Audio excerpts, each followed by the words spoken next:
Hey guys, it's Kian, and today I thought I would read with all of you.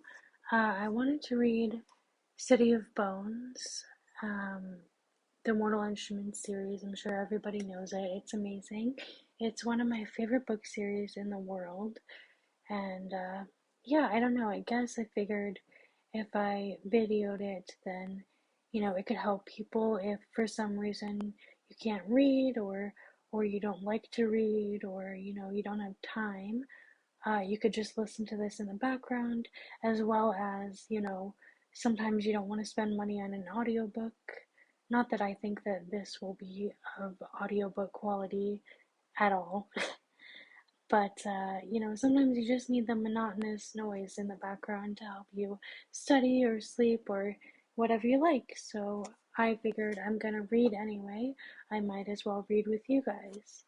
We're gonna start with chapters 1, 2, and 3 today. So get comfy, get a cup of tea, get some coffee, and enjoy yourself. Chapter 1, Pandemonium. "You've got to be kidding me," the bouncer said, folding his arms across his massive chest. He stared down at the boy in the red zip-up jacket and shook his shaved head. "You can't bring that thing in here."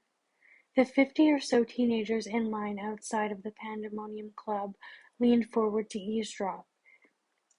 It was a long wait to get into the all-ages club, especially on a Sunday, and not much generally happened in line.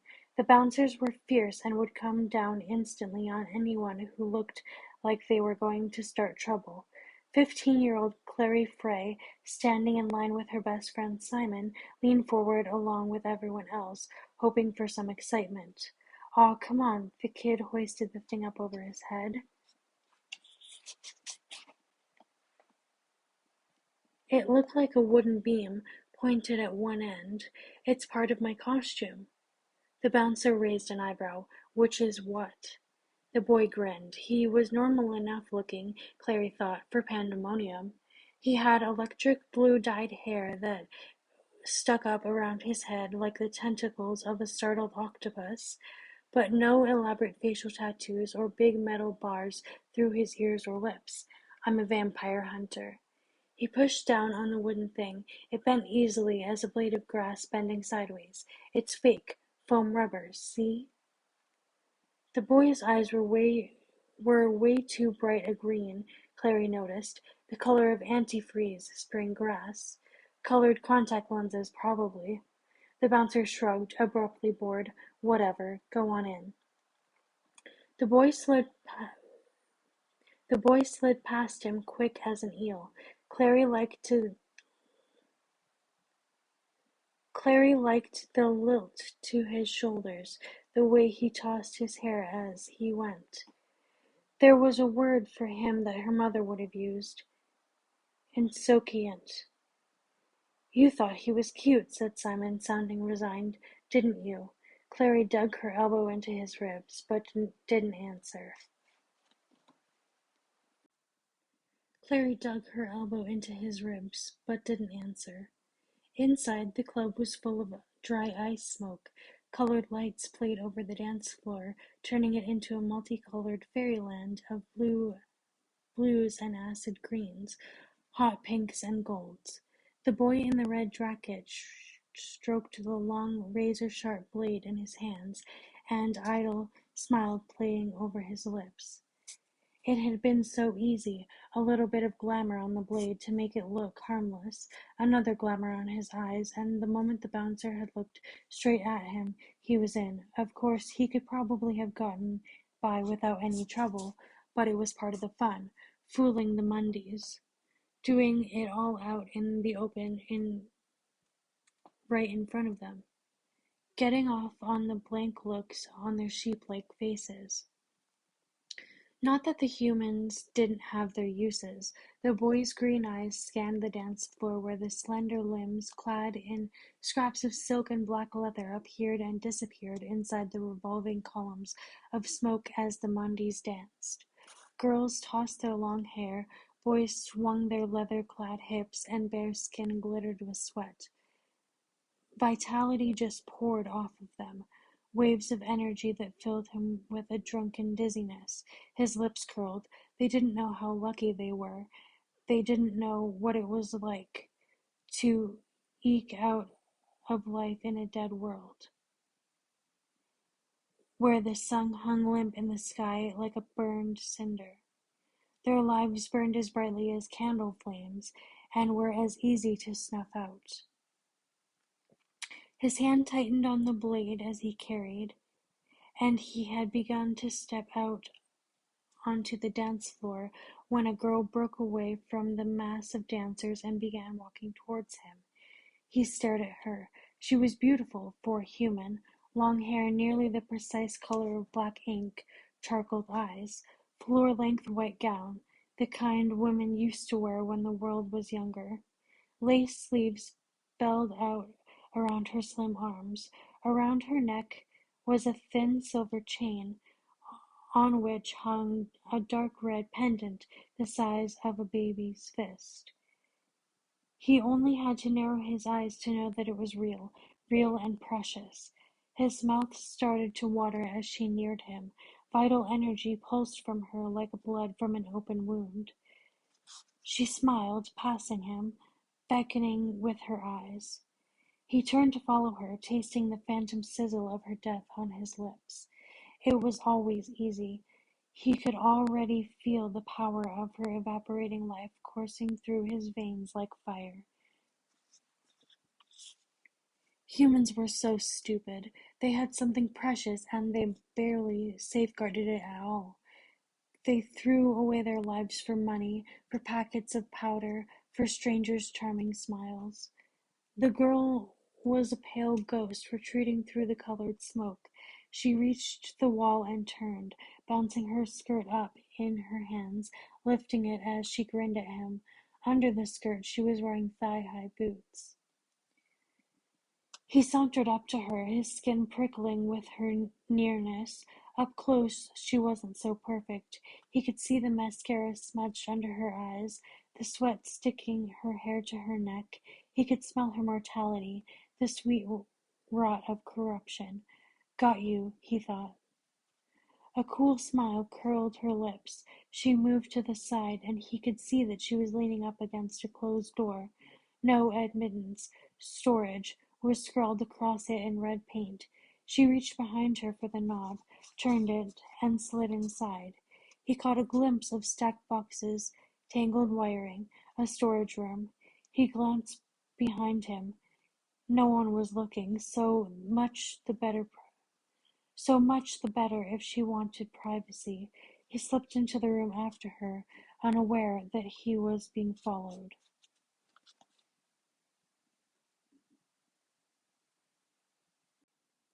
"So," Simon said, "pretty good music, eh?" Clary didn't reply. They were dancing, or what passed for it, a lot of swaying back and forth with occasional lunges toward the floor, as if one of them had dropped a contact lens. In a space between a group of teenage boys in metallic corsets and a young Asian couple who were making out passionately, their colored hair extensions tangled together like vines. A boy with a lip piercing and a teddy bear backpack was handing out free tablets of herbal ecstasy, his parachute pants flapping in the breeze from the wind machine. Clary wasn't paying much attention to their immediate surroundings. Her eyes were on the blue-haired boy who tugged his way into the club. He was prowling through the crowd as if he were looking for something. There was something about the way he moved that reminded her of something. "I, for one," Simon went on, "am enjoying myself immensely." This seemed unlikely. Simon, as always, stuck out at the club like a sore thumb, in jeans and an old t-shirt that said "Made in Brooklyn" across the front. His freshly scrubbed hair was dark brown instead of green or pink, and his glasses perched crookedly on the end of his nose. He looked less as if he were contemplating the powers of darkness, and more as if he were on his way to chess club. Clary knew perfectly well that he had came to Pandemonium with her only because she liked it, that he thought it was boring. She wasn't even sure why it was that she liked it. The clothes, the music made it like a dream, someone else's life, not her boring real life at all. She but she was always too shy to talk to anyone but Simon. The blue-haired boy was making his way off the dance floor. He looked a little lost, as if he hadn't found whom he was looking for. Clary wondered what would happen if she went up and introduced herself, offered to show him around. Maybe he'd just stare at her. Or maybe he was shy too. Maybe he'd be grateful and pleased and try not to show it, the way boys did. But she'd know. Maybe. The blue-haired boy straightened up suddenly, snapping to attention like a hunting dog on point. Clary followed the line of his gaze and saw the girl in the white dress. Oh well, Clary thought, trying not to feel like a deflated party balloon. I guess that's that. The girl was gorgeous, the kind of girl Clary would have liked to draw, tall and ribbon slim, with a long spill of black hair. Even at this distance, Clary could see the red pendant around her throat. It pulsed under the lights of the dance floor like a separate, disembodied heart. I feel, Simon went on, that this evening DJ Bat is doing a singularly exceptional job. Don't you agree? Clary rolled her eyes and didn't answer. Simon hated trance music. Her attention was on the girl in the white dress. Though the darkness, smoke, and artificial fog, her pale dress shone like a beacon. No wonder the blue-haired boy was following her around as if he were under a spell, too distracted to notice anything else around him, even the two dark shapes hard on his heels, weaving after him through the crowd. Clary slowed her dancing and stared. She could just make out the tall shapes were boys, tall and wearing black clothes.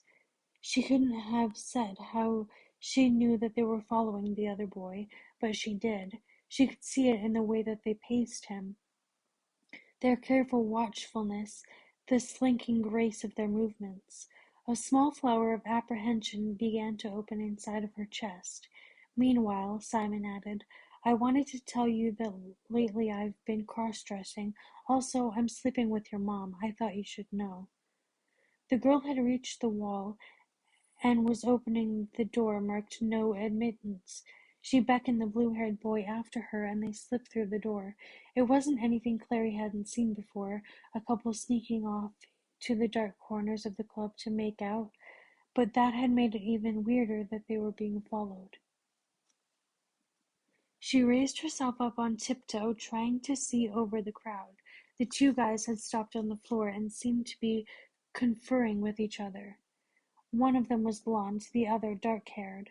The blond one reached into his jacket and drew something out, long and sharp, that flashed under the strobing lights. A knife. Simon! Clary shouted and seized his arm. What? Simon looked alarmed. I'm not really sleeping with your mom, you know. I was just trying to get your attention. Not that your mom isn't a very attractive woman for her age. Do you see those guys? She pointed wildly, almost hitting a curvy black girl who was dancing. The girl shot her an evil look. Sorry. Clary turned back to Simon. Do you see those two guys over there by that door? Simon squinted, then shrugged. I don't see anything. There are two of them. They were following the guy with the blue hair. The one you thought was cute? Yes, but that's not the point. The blonde one pulled a knife. Are you sure? Simon stared harder, shaking his head. I still don't see anyone. I'm sure. Suddenly, all business, Simon squared his shoulders. I'll get one of the security guards. You stay here. He strode away, pushing through the crowd. Clary turned just in time to see the blond boy slip through the no admittance door, his friend right on his heels. She looked around. Simon was still trying to shove his way across the dance floor, but he wasn't making much progress. Even if she yelled now, no one would hear her, and by the time Simon got back, something terrible might already have happened. Biting hard on her lower lip, Clary started to wriggle through the crowd. What's your name?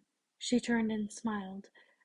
What faint light there was in the storage room spilled down through the high barred windows smeared with dirt. Piles of electrical cables, along with broken bits of mirrored disco balls and discarded paint cans, littered the floor. Isabel. That's a nice name. He walked toward her, stepping carefully among the wires in case any of them were live. In the faint light she looked half transparent, bleached of color, wrapped in white like an angel. It would be a pleasure to make her fall. I haven't seen you here before. You're asking me if I come here often? She giggled, covering her mouth with her hand. There was some sort of bracelet around her wrist, just under the cuff of her dress. Then, as he neared her, he saw that it wasn't a bracelet, but it wasn't a bracelet at all, but a pattern inked into her skin, a matrix of swirling lines. He froze. He didn't finish. She moved with lightning swiftness, striking out at him with her open hand, a blow to his chest that would have sent him gasping if he'd been a human being. He staggered back, and now there was something in her hand, a coiling whip that glinted gold as she brought it down, curling around his ankles, jerking him off his feet. He hit the ground, writhing, the heated metal biting deep into his skin. She laughed, standing over him, and dizzily he thought that he should have known. No human girl would wear a dress like the one Isabel wore. She'd worn it to cover her skin, all of her skin. Isabel yanked hard on the whip, securing it. Her smile glittered like poisonous water. He's all yours, boys. A low laugh sounded behind him, and now there were hands on him, hauling him upright, throwing him against one of the concrete pillars. He could feel the damp stone under his back. His hands were pulled behind him, his wrists bound with wire. As he struggled, someone walked around the side of the pillar into his view. A boy, as young as Isabel and just as pretty.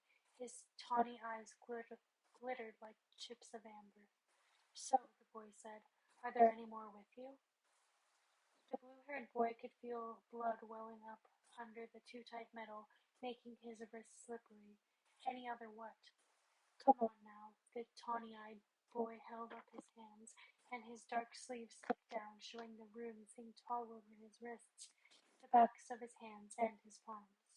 You know what I am. Far back inside his skull, the shackled boy's second set of teeth began to grind. Shadowhunter, he hissed. The other boy grinned all over his face. Got you, he said. Clary pushed the door to the storage room open and stepped inside. For a moment she thought it was deserted. The only windows were high up and barred. Faint street noise came through them, the sound of honking cars and squealing brakes. The room smelled like old paint, and a heavy layer of dust covered the floor, marked by smeared shoe prints. There's no one in here, she realized, looking around in bewilderment. It was cold in the room, despite the August heat outside. Her back was icy with sweat. She took a step forward, tangling her feet in electrical wires. She bent down to free her sneaker from the cables and heard voices. A girl's laughed, a boy answering sharply. When she straightened up, she saw them. It was as if they had sprung into existence between one blink of her eyes and the next. There was a girl in her long white dress, her black hair hanging down her back like a damp seaweed. The two boys were with her, the tall one with black hair like hers, and the smaller, fair one, whose hair gleamed like brass in the dim light coming through the windows high above. The fair boy was standing with his hands in his pockets, facing the punk kid, who was tied to a pillar with what looked like piano wire. His hands stretched behind him, his legs bound at the ankles. His face was pulled tight with pain and fear. Heart hammering in her chest, Clary ducked behind the nearest concrete pillar and peered around it. She watched as the fair-haired boy paced back and forth, arms now crossed over his chest. So, he said, you still haven't told me if there are any other of your kind with you. Your kind? Clary wondered what he was talking about. Maybe she'd stumbled into some kind of gang war. I don't know what you're talking about, the blue-haired boy's tone was pained but surely. He means other demons, said the dark-haired boy, speaking up for the first time. You do know what a demon is, don't you? The boy tied the, the boy tied to the pillar turned his face away, his mouth working. Demons, drawled the blond boy, tracing the word on the air with his finger, religiously defined as Hell's denizens, the servants of Satan, but understood here, for the purposes of the clave, to be any malevolent spirit whose origin is outside of our own home dimension. That's enough, Jace, said the girl. Isabel's right, agreed the taller boy. Nobody here needs a lesson in semantics or demonology. They're crazy, Clary thought, actually crazy. Jace raised his head and smiled. There is something fierce about the gesture, something that reminded Clary of documentaries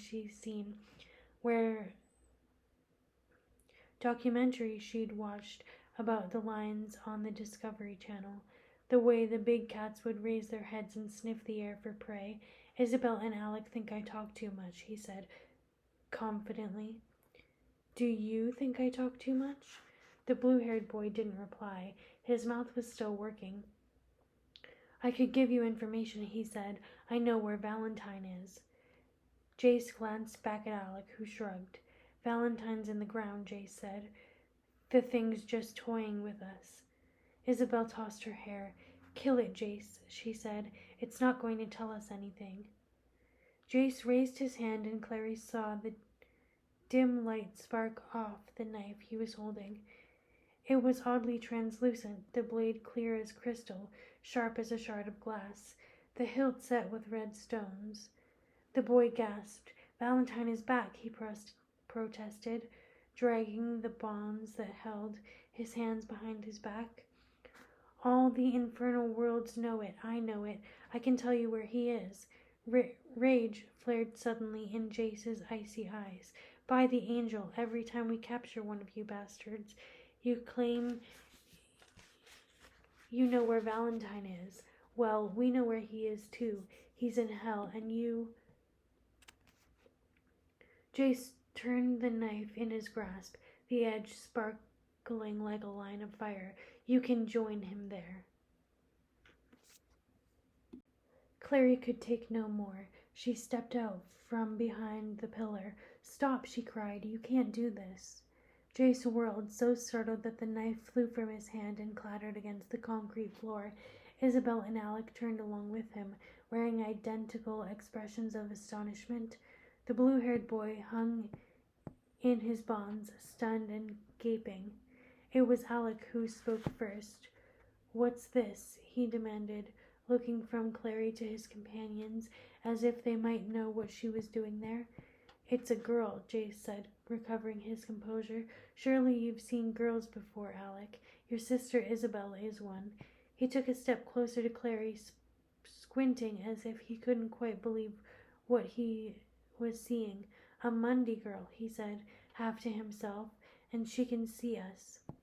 Of course I can see you, Clary said. I'm not blind, you know. Oh, but you are, Jace said, bending to pick up his knife. You just don't know it. He straightened up. You'd better get out of here if you know what's good for you. I'm not going anywhere, Clary said. If I do, you'll kill him. She pointed to the boy with the blue hair. That's true, admitted Jace, twirling the knife between his fingers. What do you care if I kill him or not?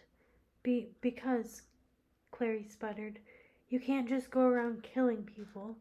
You're right, said Jace. You can't go around killing people.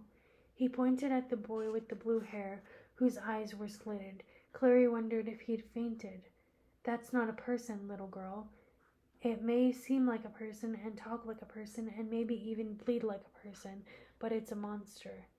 Jace, said Isabel warningly, that's enough. You're crazy, Clary said, backing away from him. I've called the police, you know. They'll be here any second. She's lying, said Alec, but there was doubt on his face. Jace, do you... He never got to finish his sentence. At the moment that the blue-haired boy, with a high, yowling cry, tore free from the restraints binding him to the pillar and flung himself on Jace. They fell to the ground and rolled together, the blue-haired boy tearing at Jace with hands that glittered as if tipped with metal. Clary backed up, wanting to run, but her feet caught on a loop of wiring and she went down, knocking the breath out of her chest. She could hear Isabel shrieking. Rolling over, Clary saw the blue-haired boy sitting on Jace's chest, blood gleaming at the tips of his razor-like claws. Isabel and Alec were running toward them, Isabel brandishing a whip in her hand. The blue-haired boy slashed at Jace with claws extended. Jace threw up an arm to protect himself, and the claws raked it, spattering blood. The blue-haired boy lunged again, and Isabel's whip came down across his back. He shrieked and fell to the side. Swift as a flick of Isabel's whip, Jace rolled over. There was a blade gleaming in his hand. He sank the knife into the blue-haired boy's chest. Blackish liquid exploded around the hilt. The boy arched off the floor, gurgling and twisting. With a grimace, Jace stood up. His black shirt was blacker now, in some places wet with blood. He looked down at the twitching form at his feet. He reached down and yanked out the knife. The hilt was slick with black fluid. The blue-haired boy's eyes flickered open. His eyes, fixated on Jace, seemed to burn. Between his teeth he hissed, "So be it. The Forsaken will take you all." Jace seemed to snarl. The boy's eyes rolled back. His body began to jerk and twitch as he crumbled, folding in on himself, growing smaller and smaller until he vanished entirely. Clary scrambled to her feet, kicking free of the electrical wiring. She began to back away. None of them was paying attention to her. Alec had reached Jace and was holding his arm, pulling at the sleeve, probably trying to get a good look at the wound. Clary turned to run and found her way blocked by Isabel, whip in hand. The gold length of it was stained with dark fluid. She flicked it toward Clary, and the end wrapped itself around her wrist, jerked it tight. Clary gasped with pain and surprise. "Stupid little Mundy," Isabel said between her teeth. "You could have gotten Jace killed." "He's crazy," Clary said, trying to pull her wrist back. The whip bit deeper into her skin. "You're all crazy. What do you think you are, vigilante killers? The police aren't usually interested unless you can produce a body," said Jace, cradling his arm. He picked his way across the cable-strewn floor towards Clary. Alec followed behind him, face screwed into a scowl. Clary glanced at the spot where the boy had disappeared from and said nothing. There wasn't even a smear of blood there, nothing to show that the boy had ever existed. "They return home to their dimensions when they die," said Jace, "in case you were wondering." "Jace," Alex hissed, "be careful." Jace drew his arm away. A ghoulish freckling of blood marked his face. He still reminded her of a lion, with his wide-spaced, light-colored eyes and tawny gold hair. "She can see us, Alec," he said. "She already knows too much." "So what do you want me to do with her?" Isabel demanded. "Let her go," Jace said quietly. Isabel shot him a surprised, almost angry look, but didn't argue. The whip slithered away, freeing Clary's arm. She rubbed her sore wrist and wondered how the hell she was going to get out of there. "Maybe we should bring her back with us," Alex said. "I bet Hodge would like to talk to her." "No way are we bringing her to the Institute," says Isabel. "She's a Mundy." "Or is she?" Jace said softly. His quiet tone was worse than Isabel's snapping or Alex's anger. Have you had dealings with demons, little girl? Walked with warlocks? Talked with the night children? Have you—" "My name is not little girl," Clary interrupted, "and I have no idea what you're talking about." "Don't you?" said a voice in the back of her head. "You saw that boy vanish. You saw that boy vanish into thin air. Jace isn't crazy. You just wish he was. I don't believe in demons or whatever you—" "Clary," it was Simon's voice. She whirled around. He was standing by the storage room door. One of the burly bouncers who'd been stamping hands at the front door was standing next to him. "Are you okay?" He peered at her through the gloom. "Why are you in here by yourself? What happened to the guys? You know, the ones with the knives?"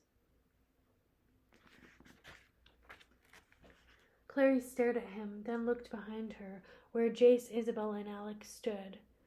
Jace was still in his bloody shirt and the knife in his hand. He grinned at her and dropped a half-apologetic, half-mocking shrug.